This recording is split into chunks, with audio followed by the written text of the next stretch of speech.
My daughter-in-law accidentally sent my son's lunchbox to my office.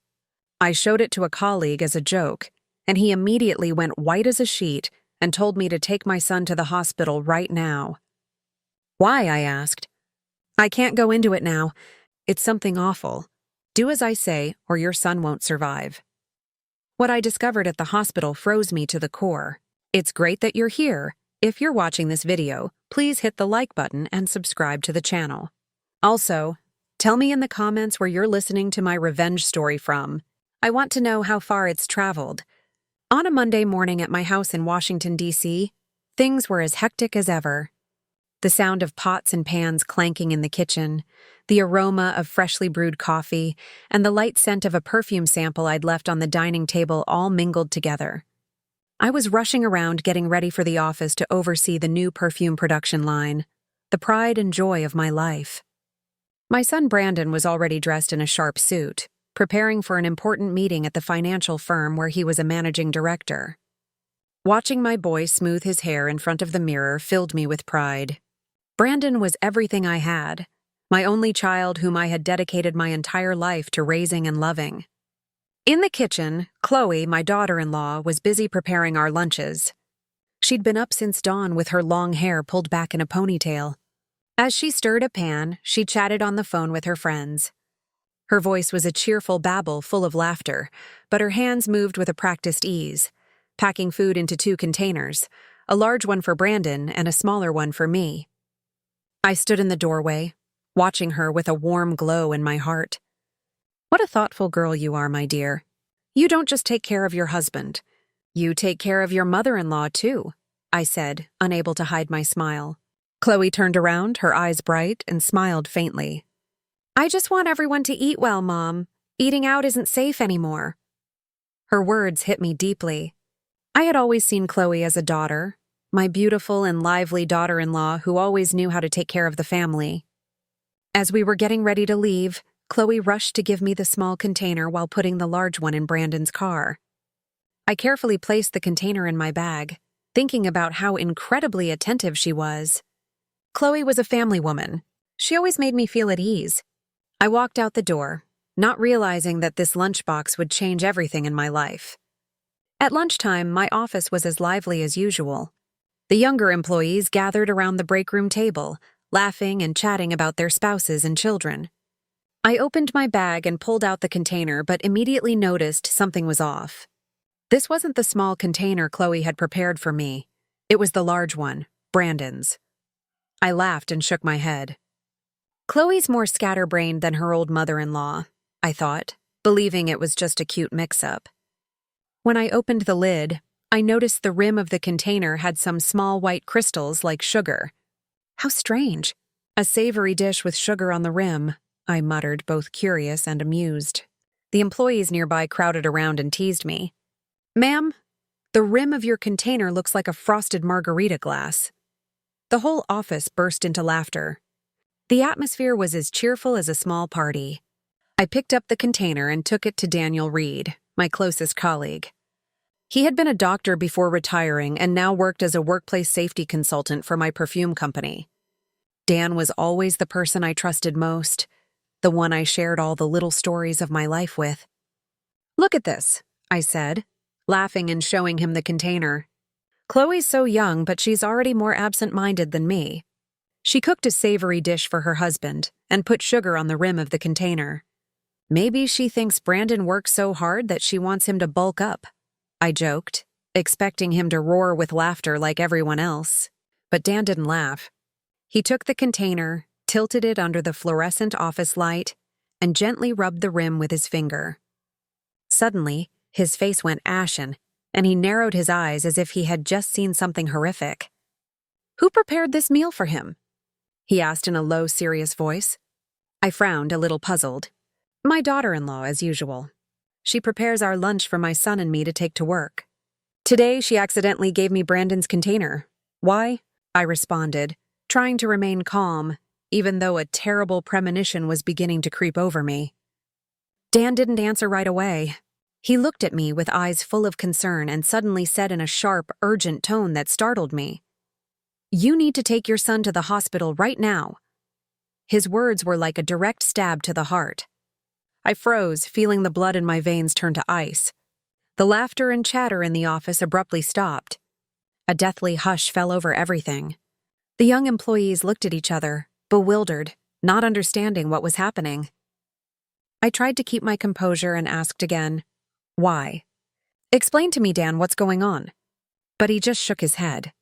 His voice quivered. "I can't explain it to you now. It's something terrible. Do what I say or your son won't survive." I felt my heart splinter. Brandon, the son I had protected my entire life, the boy I loved more than myself, was in danger. I didn't understand it. I didn't want to believe it. But the gravity in Dan's voice stopped me from doubting. I turned to him, struggling to keep my voice from cracking. "Are you serious? This isn't a joke, is it?" Dan took my hand. His eyes were wet. "I swear to you I would never joke about something like this. Those white crystals are not sugar. You have to act now." His words were like an alarm bell that snapped all my senses awake. I didn't know exactly what was happening, but my mother's instinct told me that something was very, very wrong. The container was still there on the table, a mute warning. I looked at it, then at Dan, and for a moment, I felt like the whole world was crumbling at my feet. Dan practically pushed me out of the office. His voice was urgent and full of dread. "Go now. You can't waste a second." He already had his phone in hand, calling a contact in the toxicology department at the University of Maryland Medical Center. His voice trembled, but it was steady. "I need you to analyze a sample immediately. It's a matter of life or death." I stood there clutching the container, my mind in turmoil. Just a few minutes ago, I was joking about the white crystals on the rim, and now that container felt like a bomb that could destroy my entire world. I carefully put it in a plastic bag as if I were handling evidence of a crime. "I'm going right now," I told Dan, hardening my voice to hide the fear growing inside me. He nodded with a grim look. "I'll see you at the hospital. Don't let anyone touch that container." I called my personal driver, Mr. Carter, who had worked for my family for over 20 years. When I told him to drive straight to the medical center, he looked at me through the rearview mirror with concern, but didn't ask any questions. "Faster, Carter," I said hoarsely.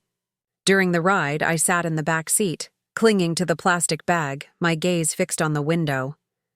The streets of Washington, D.C. were as bustling as ever, with yellow cabs zipping by, street vendors shouting from the sidewalks, and the bright sun reflecting off the glass buildings.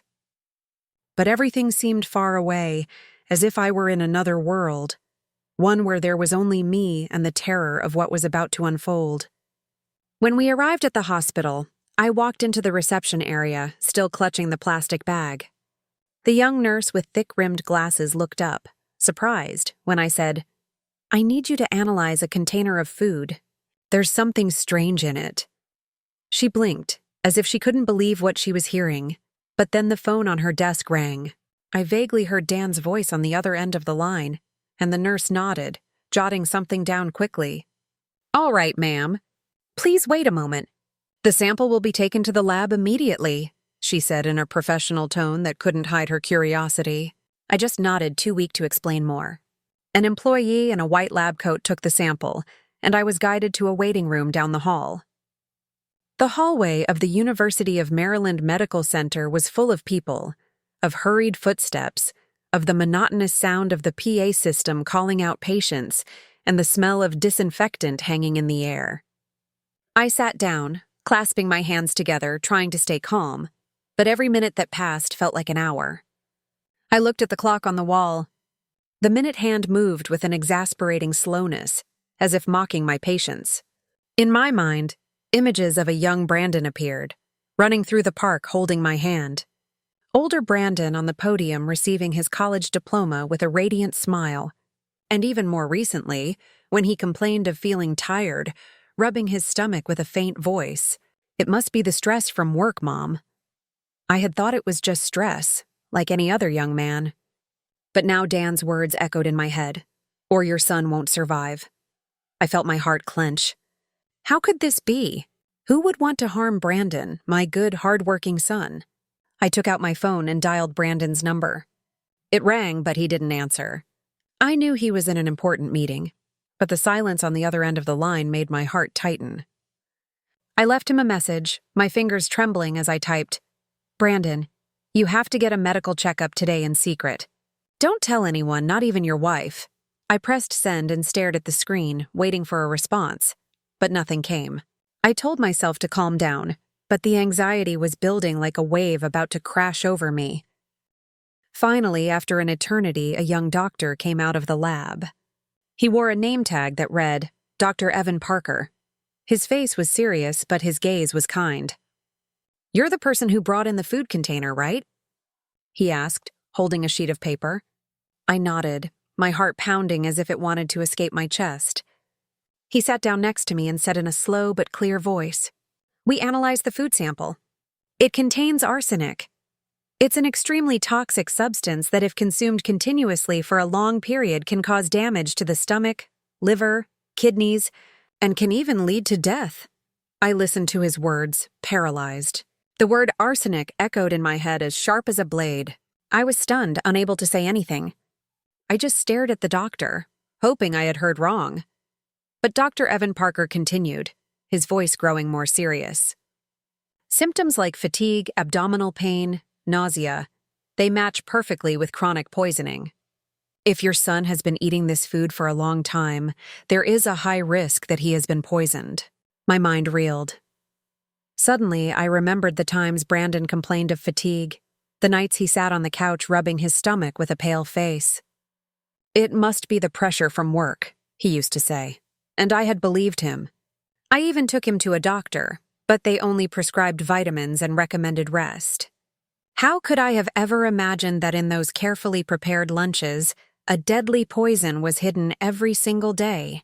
I clenched my fists, my nails digging into my skin, trying not to fall apart right there. "Thank you, doctor," I whispered, my voice choked with emotion. Dr. Parker nodded. He placed a hand on my shoulder as if to comfort me, and then left. I walked out of the hospital feeling like my feet weighed a ton. Sitting in the car, I hugged the plastic bag that held the container as if it were the final proof of a terrifying truth. The streets of Washington, D.C. were still noisy with the sound of car horns and people's laughter, but I couldn't hear anything anymore. In my head, only one question repeated over and over. Who did this? Who would want to harm Brandon? And then a thought chilled me to the bone. Chloe, my daughter-in-law, the one who'd prepared the food, the person I had always trusted, the one I loved like a daughter. No, it couldn't be, I told myself. Chloe was always so attentive. She took care of Brandon with every meal, every moment. But then the image of the white crystals on the rim of the container came to my mind, and Dan's voice echoed, "It's something terrible."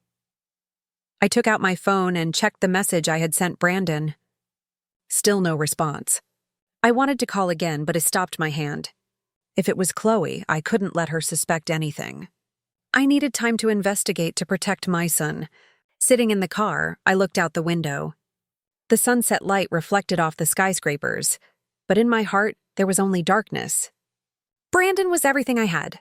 I had lost my husband 10 years ago, and I had built the perfume brand all by myself to leave it to my son. I couldn't lose him.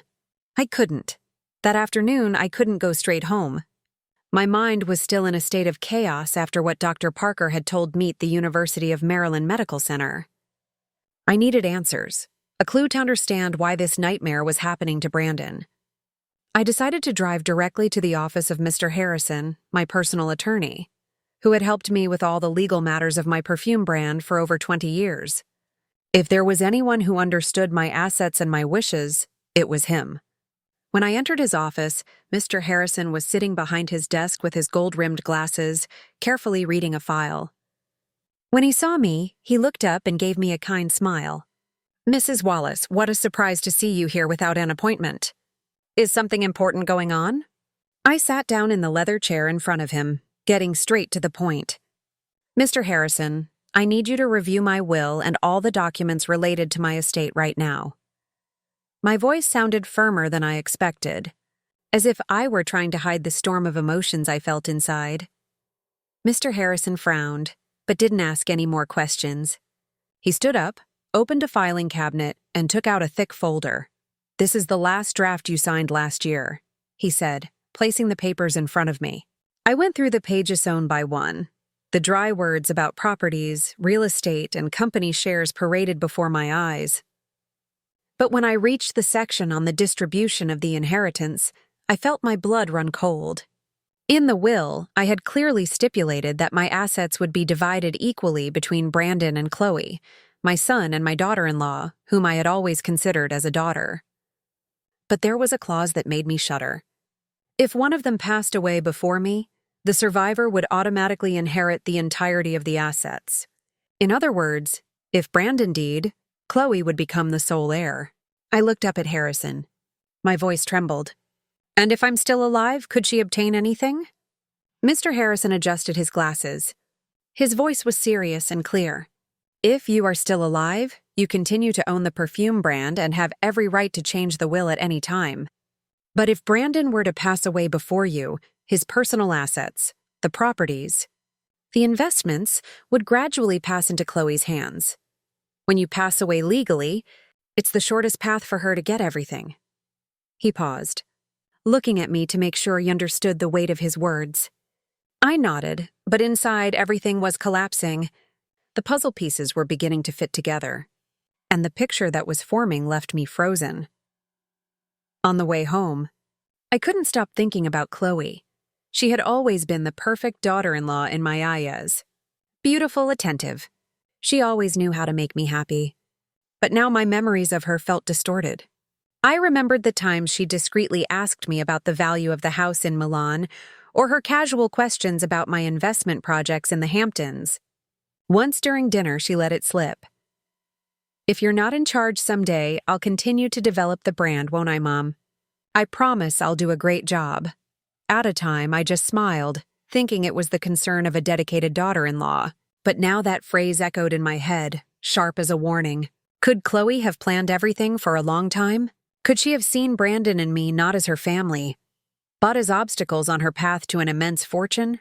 When I arrived home, it was almost dark. The yellow light of the porch illuminated Chloe's figure sitting in a wicker chair, checking her phone. She looked up and smiled at me, as radiant as ever. "You're home, Mom? I just booked an appointment at the spa for the weekend. Do you want to come with me? They have an incredible relaxing massage package." Her voice was soft and carefree, but it no longer gave me the same warmth. I looked into her eyes, trying to find some sign, a hint of doubt, a glimmer of guilt. But I saw nothing but that perfect smile. "I have a commitment, my dear. You go with your friends," I replied dryly, quickly entering the house. I didn't want her to see my hands trembling or the fury and pain I was trying to suppress in my gaze. In the living room, I sank onto the couch and put my hands on my head. My heart was torn. Part of me refused to believe that Chloe, the girl I had welcomed into my family with open arms, could do something so monstrous. But the other part, a mother's reason, screamed at me that I had to protect Brandon, even if it meant facing the cruelest truth. I remembered the first days when Brandon brought Chloe home to introduce her. She was shy. She held Brandon's hand and told me, "I promise I'll take good care of him, ma'am." I believed her. I thought I was lucky to have a daughter-in-law like her, but now each of those memories was like a knife plunging into my heart. The next morning, I woke up with a heaviness in my chest, as if a rock were crushing my dreams. My sleep hadn't helped at all. I only had nightmares of Brandon, the lunch container, and Chloe's smile, a grin I wasn't sure was real or just a mask. I put on a dark blue blouse, the color Brandon once said made me look strong, and drove to his downtown office. I didn't give him a heads up. I just sent a short text. "I need to see you right now." On the drive, I tried to stay calm, but my hands clamped the steering wheel, slick with sweat. I knew this conversation would change everything, but I couldn't put it off any longer. Brandon had to know the truth. When I arrived, Brandon had just come out of a meeting. His jacket was a little wrinkled, but his smile was still radiant when he saw me. "Mom, what are you doing here without warning? Are you here to see if I'm working hard?" He quipped in his usual lighthearted tone. Seeing my son there so healthy and carefree shattered me. How was I going to tell him that the woman he loved, the person he trusted most, might be plotting to kill him. But I had no choice. "Brandon, come to your office with me.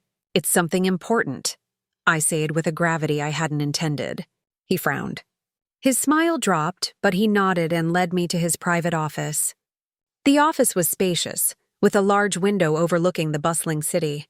Brandon sat down and motioned for me to take a seat in front of him. "What's wrong, Mom? Why so serious? Is there a problem with the perfume company?" he asked, still thinking it was a normal conversation. I didn't respond immediately. I opened my purse and took out the folder with the lab results from the University of Maryland Medical Center and the copy of the will that Mr. Harrison had given me the day before. I placed them on the desk, pushed them toward him, and looked him straight in the eyes. "Read it, Brandon," I said, my voice tight with emotion. Brandon took the documents and began to turn the pages. His expression quickly changed from indifference to confusion and then to a deathly pallor. When he read the lab results, I saw his hands shake, making the paper rustle. "Arsenic in my food?" He looked up, his eyes wide as if he couldn't believe what he was reading. I took a deep breath, trying to keep my voice steady, and told him everything. How I had mixed up his container with mine, the white crystals on the lid, Dan's warning, and the lab results confirming a deadly poison. I told him slowly, detail by detail, as if speaking quickly would make me collapse under the weight of the truth. Brandon remained frozen, still clinging to the papers. He shook his head over and over as if wanting to reject it all. "It can't be, Mom," he said, his voice choked. "Chloe loves me. She loves our family. She cooks for me every day. She takes care of every detail. How could she?" His voice trailed off, and I saw his eyes redden. Seeing my son like that tore me apart. I wanted to hug him, to tell him it was all a misunderstanding, but the evidence was in front of us. I couldn't lie to him or to myself. I let Brandon absorb the shock and then said in a slow but firm voice, "I know it's hard to believe, son. I don't want to believe it either, but the evidence is here. And do you remember how your health has been these past few months? The times you complained of fatigue, stomach pain, nausea? I thought it was because of work, but now I know it wasn't." I paused and looked him in the eyes. "Brandon, I can't lose you. You need to face this truth, no matter how painful it is." Brandon lowered his head, covering his face with his hands and closing his eyes tightly. I knew he was trying to connect the dots. The nights he came home exhausted. The times Chloe brought him a glass of orange juice, or the meals she prepared for him with a tender smile. Suddenly, he slammed his hand down on the table, startling me. "If this is true," he said, his voice trembling with rage, "then she not only betrayed me, but she wants to steal your legacy and destroy our family." I saw pain and resolve in his eyes, as if he had just realized that the life he believed in had been shattered by the person he loved. I took his hand and squeezed it tightly. "You and I have to cooperate with the police," I said with a steady voice. "We can't face her alone. If we stay silent, you'll be in more danger." Brandon looked at me. His eyes wavered between pain and doubt. I knew he still loved Chloe, that he still wanted to believe there was some explanation. But then he took a deep breath and nodded, his eyes wet. "Mom, I'll do what you say. Let's unmask her. I can't let you suffer another loss." That same afternoon, Brandon and I went to the precinct to see Inspector Carter, whom I had met at a business seminar a couple of years ago. The inspector was a middle-aged man with graying hair, a serious voice, and a penetrating gaze. We sat in a small office with white walls that smelled of coffee. I told him the whole story, from the lunchbox to the lab results, while Brandon added details about his health. Inspector Carter listened attentively, taking notes and nodding from time to time. "This is a very serious case," he said in a serious tone. "We'll take the container as evidence and plan to install cameras in your house to monitor her. We'll also need to analyze more food samples." He looked at me and then at Brandon. "But both of you must keep this an absolute secret. We can't let the suspect know we're investigating her." Brandon nodded, but I saw him clench his fists. "Understood," he said in a hoarse voice. I knew he was fighting with himself, wrestling with the love he once felt for Chloe. When we left the precinct, Brandon remained silent for a long time. We were in the parking lot amid the hustle and bustle of Washington, D.C. I looked at my son, the young man I had raised, who now seemed to have aged 10 years in a single day. "Mom," he turned to me, his voice choked. "I never imagined that the person who slept next to me every night would want to kill me. But for you, for the brand, for our family, I'll be strong." I walked over and hugged him tightly. His body trembled, and I felt his pain mix with mine. "Son, I'm here," I whispered as tears fell silently. "We're going to get through this together." My heart was aching but hardened with resolve. From now on, we were no longer victims. We were going to flip the script, and I would do anything to protect my son, no matter the cost. After leaving the precinct, Brandon and I sat in the car. No one said a word for several minutes. The car's engine idled monotonously, but inside me everything was a whirlwind. We had just entered a war where the enemy was someone we had considered family. Brandon looked out the window, his face tense and his hands clenched on his knees. I knew he was struggling with himself, trapped between love and betrayal. "Mom," he finally said in a low voice, "how are we going to unmask her?" "I don't want to drag this out any longer," I nodded, feeling my determination grow. "We're going to make her lose her patience, Brandon. If she really has a plan, she'll make a mistake." When we arrived home, I immediately called Inspector Carter to discuss the plan. He listened and then suggested in a firm voice, "Attack her motive, the money. If she's after the estate, make her believe the opportunity is slipping away. She'll panic and act rashly." His words were like a flash of light in my mind. I immediately thought of the will, something that seemed to interest Chloe so much. If I made her believe that the fortune was about to slip through her fingers, she wouldn't be able to stay calm. "I know what to do," I told Carter, feeling like a strategist about to enter battle. The next morning, I called Mr. Harrison, my lawyer. "Mr. Harrison, could you come to the house this afternoon? I want to discuss a new will," I said, making sure my voice was loud as Chloe was nearby arranging some flowers in the living room. I saw her stop for a moment. Her hands stilled, but she quickly bent down, pretending to continue with her task. I knew she had heard me. That afternoon, when Harrison's car parked in front of the gate, I deliberately opened the main gate so Chloe could see him clearly. She was on the porch saying goodbye to a friend, and her gaze slid toward the car with a curiosity she couldn't hide. In the living room, Mr. Harrison and I sat facing each other with the window open so our voices could be heard outside. I spoke in a loud, clear voice. "Mr. Harrison, I've thought about it a lot. In 1 month, I will officially change the will. I want to donate most of my estate to a charitable foundation to build an orphanage for abandoned children. They need that money more than my children do." Harrison, whom I had already briefed on the plan, nodded and played along. "That's a very noble idea, Mrs. Wallace. I'll prepare the documents immediately. What percentage of your assets do you wish to allocate?" I replied, deliberately emphasizing, "At least 80%. The perfume brand, the properties, everything. I want to leave a meaningful legacy." At that moment, I heard quiet footsteps in the hallway. Chloe walked by with a tray of fruit in her hands, but her steps clearly paused for a second. I glanced at her out of the corner of my eye and saw her freeze, her eyes wide before she hurried on. My heart raced. She had heard it, and I knew it had touched on her greatest fear. When Harrison left, Chloe accompanied him to the door with a forced smile on her lips that no longer felt natural. "Thanks for coming, Mr. Harrison," she said, but her voice wobbled slightly, as if she were trying to hide something. That night, I decided to take the plan a step further. I organized a family dinner, as I usually did to maintain a warm atmosphere. Brandon sat next home, and Chloe sat across from us, smiling, but her eyes lacked their usual sparkle. As I served the wine, I mentioned the will again on purpose. "I've thought it over carefully. The perfume brand is my life's work, but I want it tied to philanthropy.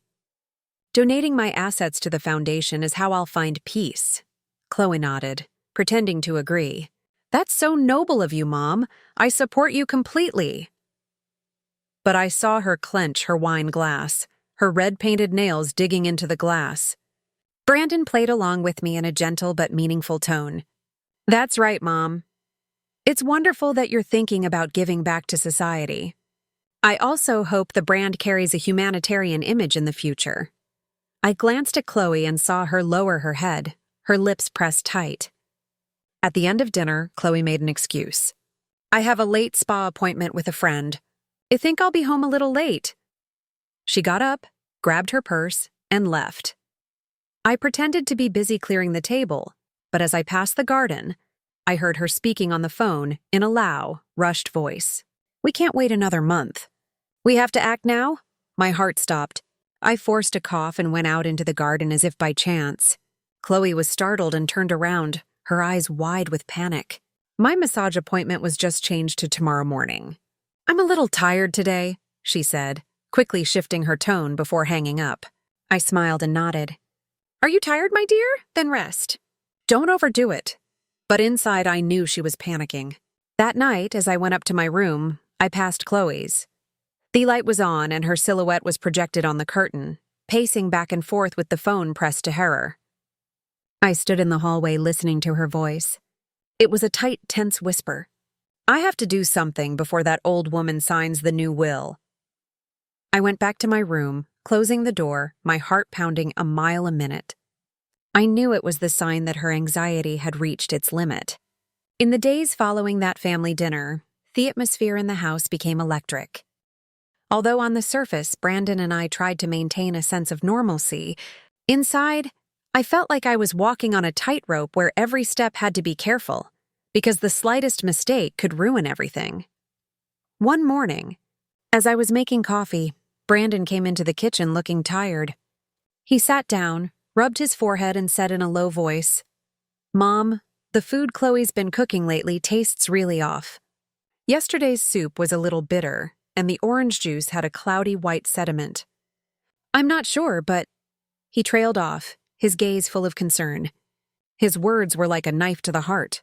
I took his hand, trying to keep my voice steady. Don't eat anything she prepares for you. I'll take care of it. A few days earlier, Inspector Carter had secretly installed a camera in the kitchen, hidden in the corner of the pantry. He arranged for me to be in a small office near the precinct, with a large screen to monitor everything. I sat there with him and another officer, my eyes glued to the monitor. The image was crystal clear. Chloe was standing in the kitchen wearing an apron with her hair tied back. She opened a small glass bottle, tilted it slightly, and sprinkled a white powder into the pot of simmering soup. Her movements were slow and careful, as if she had done it hundreds of times. Her face was a mask of ice without a hint of doubt, without a trace of emotion.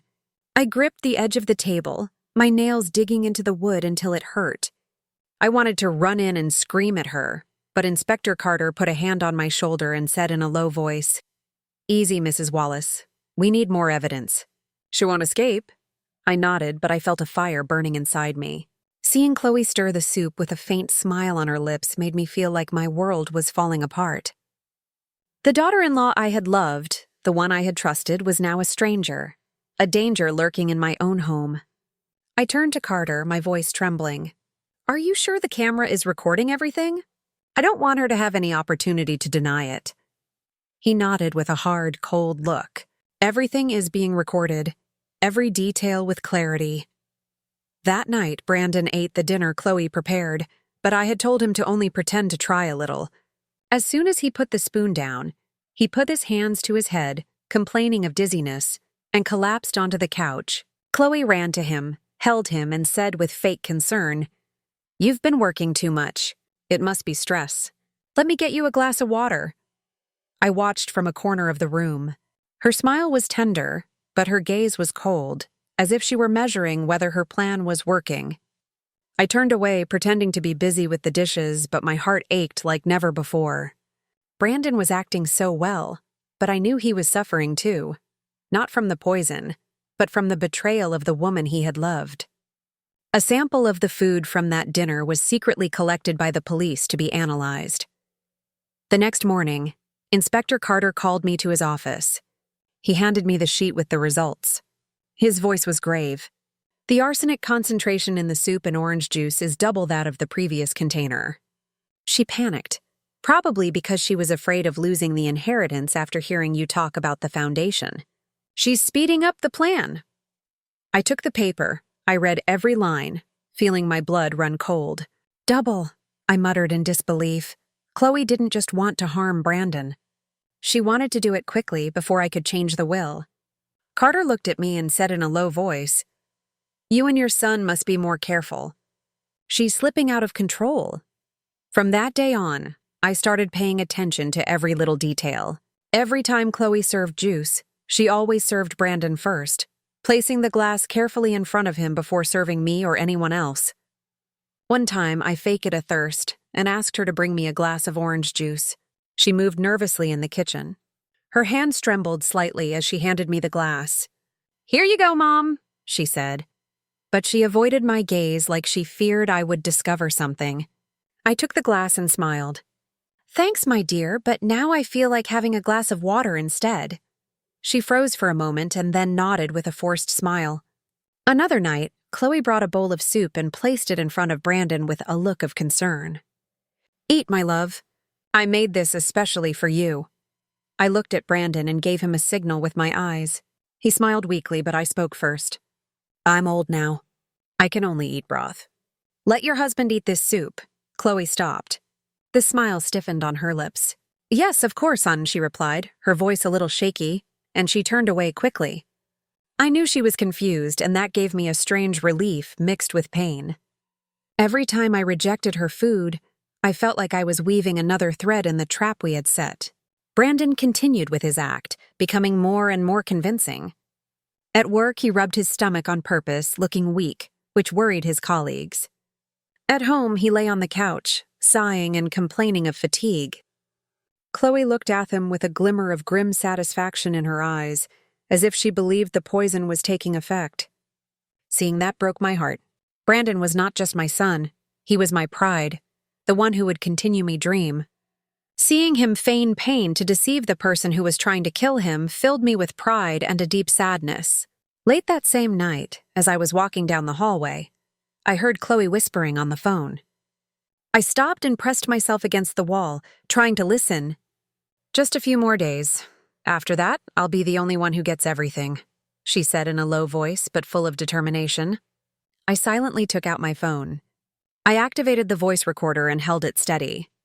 When Chloe's voice came through clearly, I knew I had another crucial piece of evidence. I returned to my room and sent the recording to Inspector Carter with a message. "We're almost at the end." The next morning, Inspector Carter summoned Brandon and me to the precinct. When we walked in, he was sitting behind his desk with his penetrating gaze, but a calm voice. "We already have enough evidence to arrest her, but to make sure she can't deny it, we need a final blow. A staged death for Brandon will make her drop her guard and confess her plan." I looked at Brandon. I saw him clench his hands, his face tense. I knew he still loved Chloe, but he nodded, his voice steady. "I'll do it. If we keep waiting, she'll continue. And you'll be in danger too, Mom." His words were like a blade in my heart. I was proud of my son's strength, but it pained me to see him suffer the agony of betrayal. I took his hand and said in a low voice, "I'm here, Brandon. We'll get through this." Inspector Carter nodded and motioned for an officer to take us to a conference room to fine-tune the details. The plan was meticulously laid out. The police coordinated with the University of Maryland Medical Center to prepare a special room filled with hidden cameras in every corner. Dr. Laura Wilson, an old friend of Inspector Carter, agreed to help. She would create a fake medical file with a clear diagnosis of severe intoxication and cardiac arrest. To make it more convincing, Brandon and I spent ours with her, planning every step. Brandon would fake being poisoned after dinner, collapsing at the table. I would be the one to call the ambulance and give Chloe the news of his death. Every detail was calculated, but the anxiety never left me. If Chloe didn't react as we expected, if she suspected something, everything could fall apart. That night, the tension in the house was thick as fog. Chloe prepared dinner as usual. She served a bowl of fragrant soup and placed it in front of Brandon. "Eat, my love. I made this especially for you," she said with a tender smile but a chill in her look.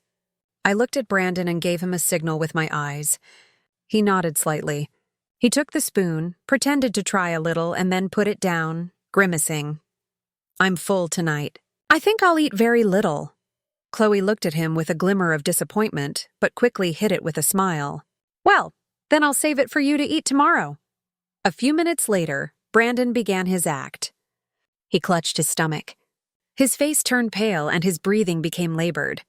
"Mom, it hurts so much," he whispered before collapsing onto the table, knocking over a glass of water. I jumped up, screaming. "Brandon, what's wrong?" My voice trembled. And it wasn't all acting. Seeing my son still as stone, even though I knew it was fake, made my heart seize. Chloe also jumped up, rushed to him, gripped his hand, and shouted, "My love, wake up." "What's wrong?" But the moment she leaned close, I saw a strange flicker in her eyes. It wasn't concern, but a quiet satisfaction, as if everything was unfolding exactly according to plan. I took my phone in a hurry, pretending to call 911 in a panicked voice. "Please come quickly. My son has passed out. He's not breathing." Chloe was by his side, covering her face and sobbing. "No, it can't be. He can't." But I realized that even though tears were falling, there was no real pain. I turned away, avoiding her gaze, fearing I wouldn't be able to hold back and shout the truth at her. A few minutes later, the sound of an ambulance siren filled the street. The paramedics, who were actually undercover officers, loaded Brandon onto a stretcher and quickly put him in the ambulance. Chloe lunged forward, insisting she go with them. "I have to go with him. I'm his wife." But an officer stopped her with a firm voice. "I'm sorry. Only one person can accompany the patient." I stepped forward. I took Chloe's hand and feigned comfort. "You stay, my dear. I'll go with Brandon. I'll let you know everything." She nodded, her eyes red, but I felt her hand tremble as if she were holding something back. I got into the ambulance. The door slammed shut and the vehicle sped off. Sitting next to Brandon, I took his hand and whispered, "You did great. Now it's my turn." He opened his eyes and smiled weakly. "I trust you, Mom." I felt a warmth in my heart, but also a great heaviness. I knew this ruse would be the turning point, but also another wound in both our souls. At the University of Maryland Medical Center, everything was perfectly set up. Brandon lay motionless on a bed connected to wires and machines. A monitor simulated a cardiac arrest, creating a chillingly realistic scene. Dr. Laura Wilson was by his side reviewing the mock file, and from time to time, she gave me a reassuring look. I sat by the bed looking at my motionless son. And even though I knew it was all a lie, I couldn't stop my eyes from filling with tears. I thought of the years when Brandon was little, when he ran in the garden holding my hand. Now he was here as part of a plan to unmask the woman he once loved. I wiped away my tears, telling myself I had to be strong. I took out my phone and texted Chloe. My hands trembled as I typed, "Come to the hospital immediately. Brandon didn't make it." I pressed send, feeling as if I had just thrown a stone into an abyss. Then I sat and waited, my heart in my throat. Every step in the hallway made him nervous. Inspector Carter was in a corner of the room observing everything through the monitor of a hidden camera. He whispered, "You're doing great. Now we just have to wait for her reaction." About 40 minutes after I sent the message, hurried footsteps echoed in the hallway of the medical center. Chloe appeared, her hair disheveled, one heel crooked, and her eyes so red it looked like she had forced herself to cry the whole way. She rushed to me, hugged me tightly, and cried, "It can't be, Mom. Brandon was so young."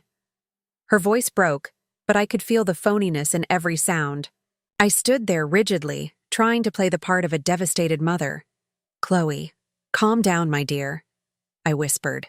My voice choked, not by the acting, but by the rage and pain that consumed me. Seeing her cry like that made me want to scream, but I knew it wasn't the time yet. The performance was continuing, and I had to maintain my role. Inspector Carter and 3 plainclothes officers were a short distance away, pretending to be passers-by. But I knew they were watching Chloe's every move. One of them, wearing sunglasses, was discreetly recording with a small camera hidden in his clothes. Chloe didn't notice a thing. She continued to hug me, tears streaming down her cheeks. "Mom, how could this have happened?" "I can't believe it," she sobbed. I nodded, patting her back, but inside I only wanted to push her away and confront her with the truth. I guided her with a trembling voice. "Come see Brandon one last time. He's in there." I led Chloe to the special room where Brandon lay motionless on the bed, covered with a sheet up to his chest. His face was pale thanks to expert makeup. The machines around him simulated a cardiac arrest with faint beeps, creating a terribly realistic atmosphere. Chloe approached. Her trembling hands touched Brandon's. Her tears were pouring, but I noticed her gaze wasn't grief. It was relief. A strange shine, as if a great weight had just been lifted off her shoulders. My heart sank. How could she be there pretending to cry when she herself had caused all of this? Suddenly, Chloe leaned in and whispered, so low I could barely hear her. "Finally, it's over." She bit her lip instantly, as if realizing her mistake. But it was too late. The phrase was heard clearly, picked up by the hidden microphone in the room. I stiffened, feeling my blood turn to ice.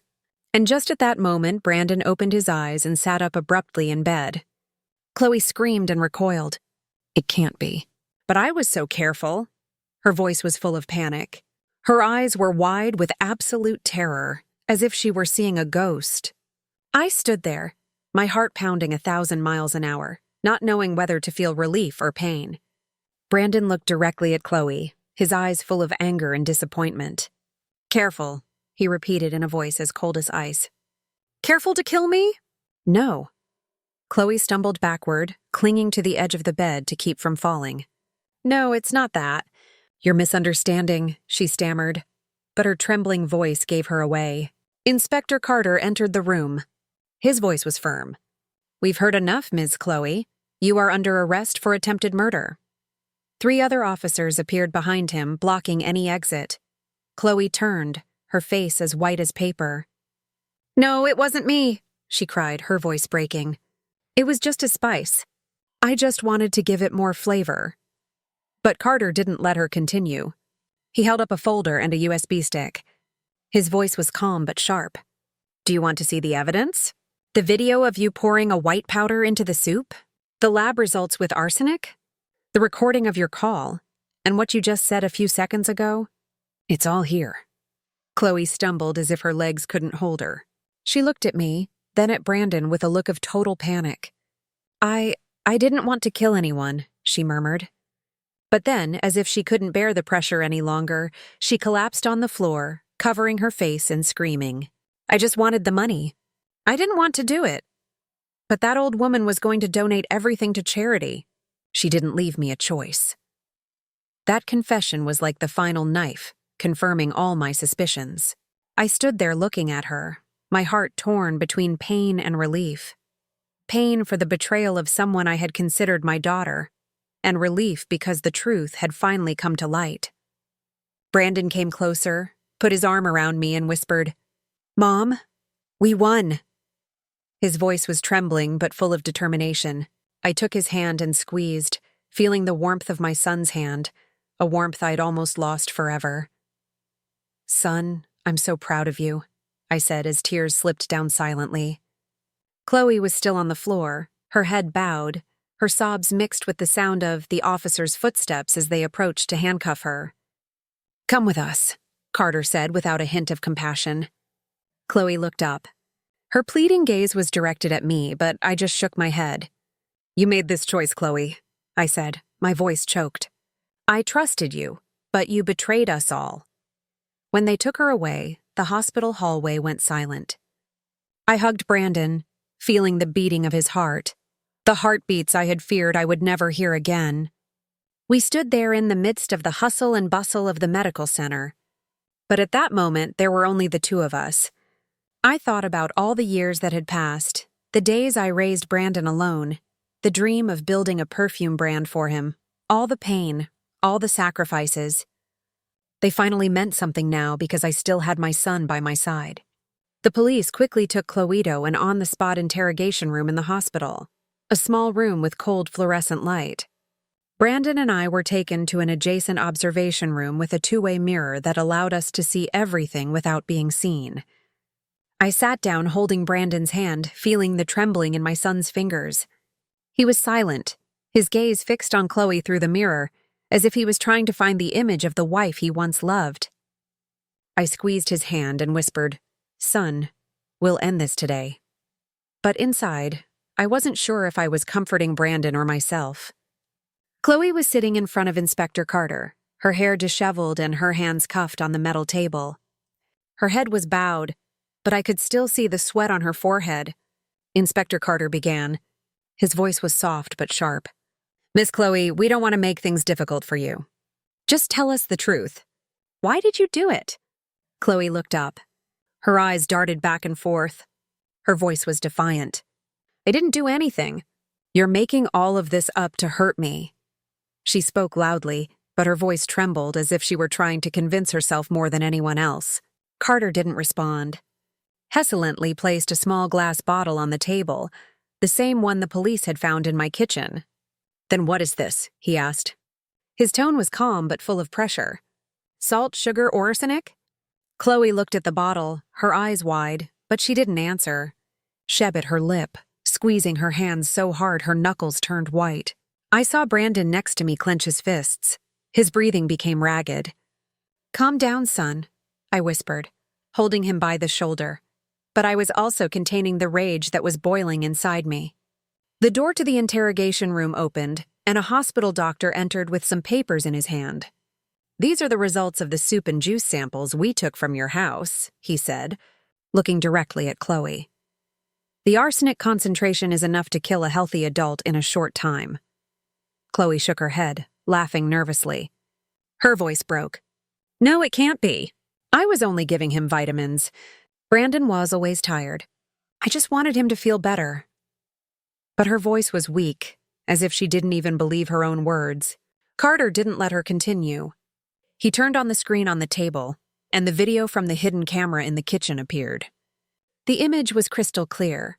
Chloe standing in front of the pot, opening the small bottle, sprinkling the white powder, and then stirring quickly, pretending to add a little salt and pepper. Her face was cold, without a hint of doubt. I heard Brandon let out a muffled sigh. He lowered his head, covering his face as if he couldn't bear to see the woman hell loved in that recording. I took his hand and squeezed it without saying a word. My heart ached, but I knew it was time to be stronger than ever. "Do you have anything else to say?" Carter asked. His voice remained calm but sharp as a knife. Chloe shook her head. Her eyes moved nonstop, sweat ran down her cheeks.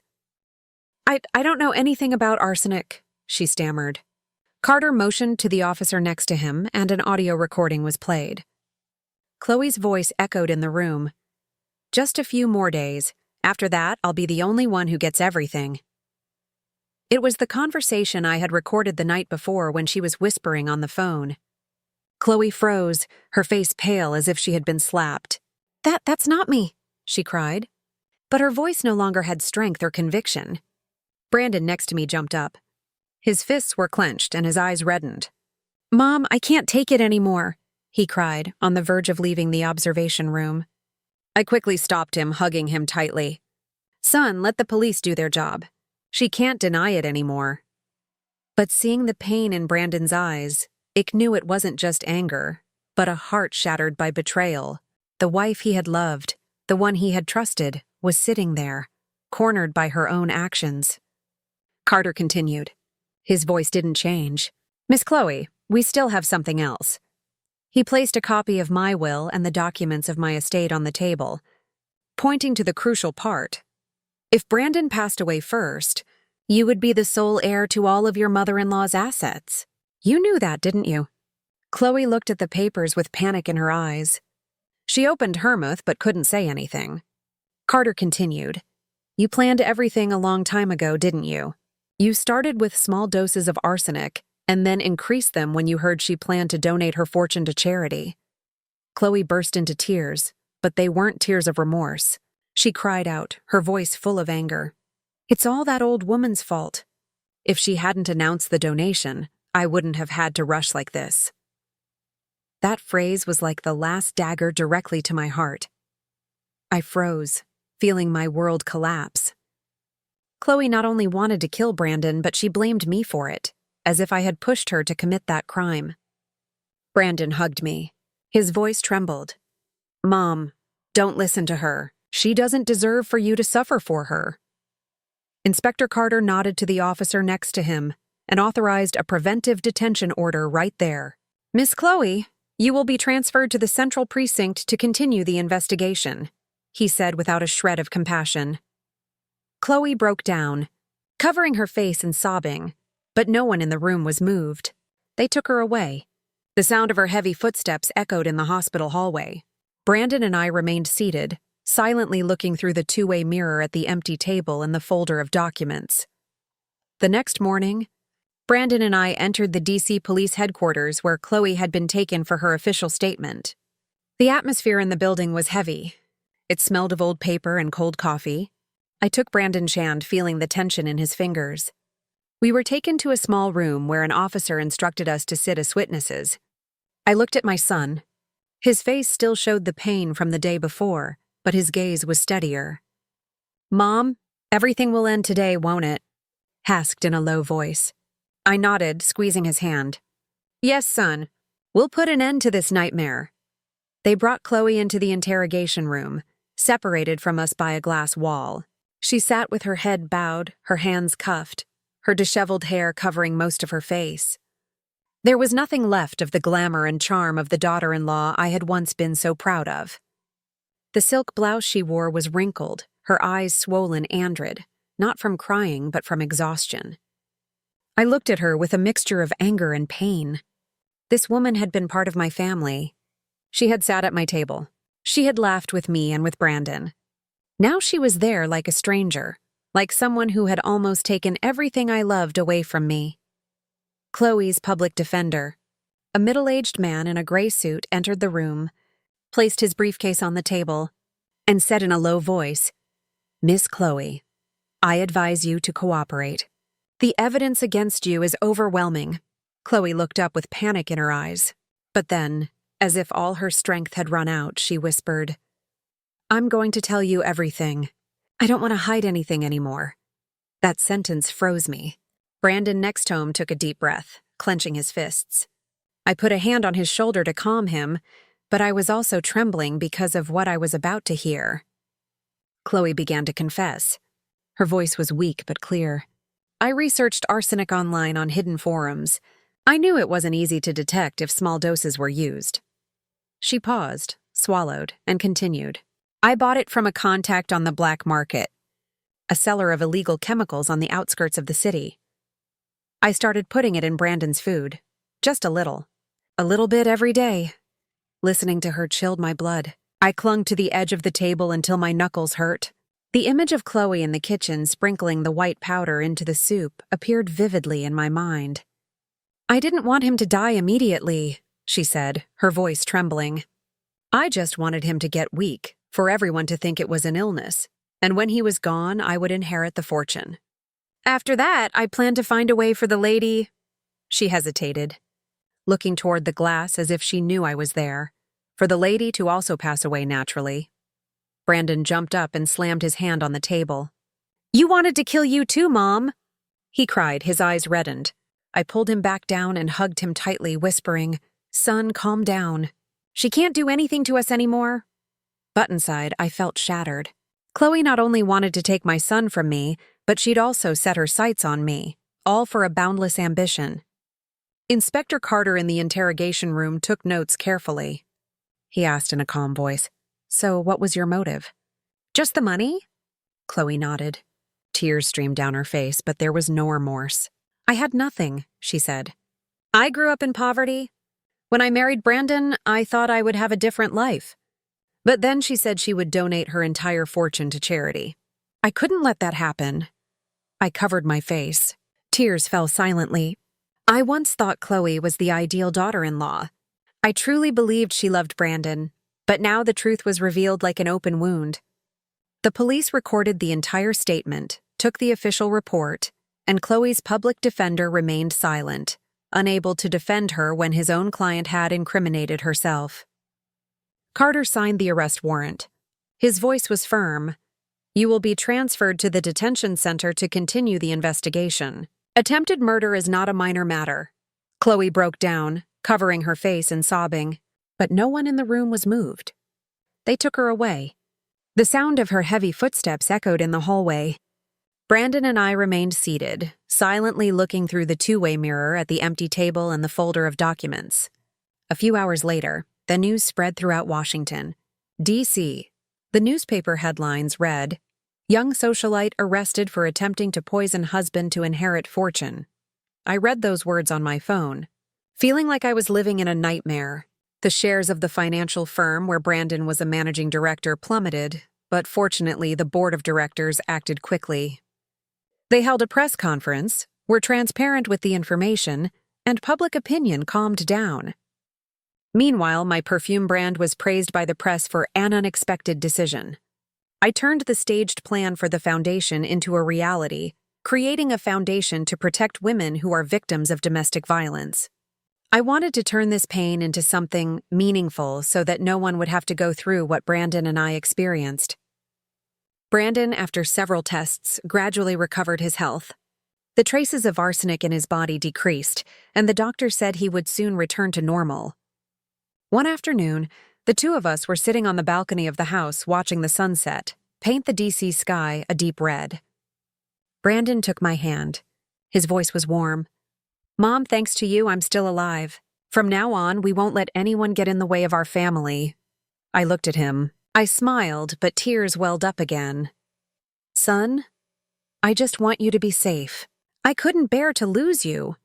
He hugged me, and in that moment, I felt the power of a mother's love, the only thing that can never be destroyed. Looking at the sunset, I thought to myself in silence, Chloe's greed had buried her, but my love for Brandon and his for me had conquered everything. This house, the perfume brand, and all our dreams would continue to exist, not because of the money, but because we had each other. I squeezed Brandon's hand, feeling a great relief in my heart, but also the scars that only time could heal. The story we are telling is fiction, but it is based on some real events. Names and places have been changed to protect the identity of those who were involved. We do not tell this to judge, but with the hope that someone will listen and stop to think about how many mothers are silently suffering inside their own homes. I am genuinely curious. If you were in my place, what would you do? Would you choose to remain silent to keep the peace, or would you dare to face everything to regain your voice? I want to know what you think, because every story is a candle that can light the way for someone else. God bless you, and I firmly believe that courage leads to better days. Meanwhile, on the final screen, I am leaving you with two of the channel's most beloved stories. I assure you that they will amaze you. Thank you for staying.